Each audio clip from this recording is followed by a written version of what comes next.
কয়েকদিন এত ব্যস্ততার ফলে আমার ভিডিওগুলো আপলোড দেওয়া হচ্ছিল না।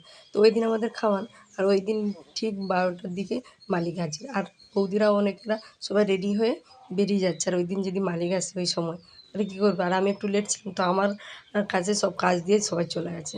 তো আমি কাজ দিলাম নিলাম। আর ওরা আমার জন্য কি ১ ঘন্টা দাঁড়াবে? আমি বললাম, "তোমরা চলে যাও, আমি শর্টকাট চলে যাবো।" তো আমার শর্টকাট ২ টো ঝিল পাড়াবো, তারপর পৌঁছাবো। কিন্তু আমিও একটু জলদি, জলদি যাচ্ছিলাম। তার কারণ হচ্ছে একা, একা তো আর খেতে ভালো লাগে না। আর উনারা হচ্ছে আমাদের পাড়ার একজন, মানে উনাদের বাড়ি এখানে ছিল। উনারা গিয়ে ফাঁকেতে বাড়ি করেছে। তো ওদের কোনো অম খাওয়ানো হলে আমাদেরকে যেতে হয়, আর আমাদের এখানেও কোনো খাওয়ানো হলে ওদেরকে আসতে হয়। তো আমি খুব জলদি, জলদি করে গেলাম। গিয়ে দেখলাম বৌদিরা খেতে বসে না। তো আজকের খাওয়ান বাড়িটা ছিল অন্নপ্রাশন্ন, বুঝতে পারলেন তো? তো গিয়ে বসলাম। ব্রাহ্মণী কিন্তু আগে থেকে খাচ্ছিল। তো ওর খাওয়া শেষ হচ্ছে না। তো আমরা বসে গেছি। যেহেতু বসার জায়গা পাওয়া যাচ্ছে না, প্রচণ্ড পরিমাণে লোক হয়েছে। তো পুপুর মা বসে না, পুটুর মা, আমরা বসে খাওয়া-দাওয়া করে ঝিল পাড়তে চলে আসবো জলদি। তাই তো কেমন হয়েছে মিনি ব্লগ কমেন্ট করবেন।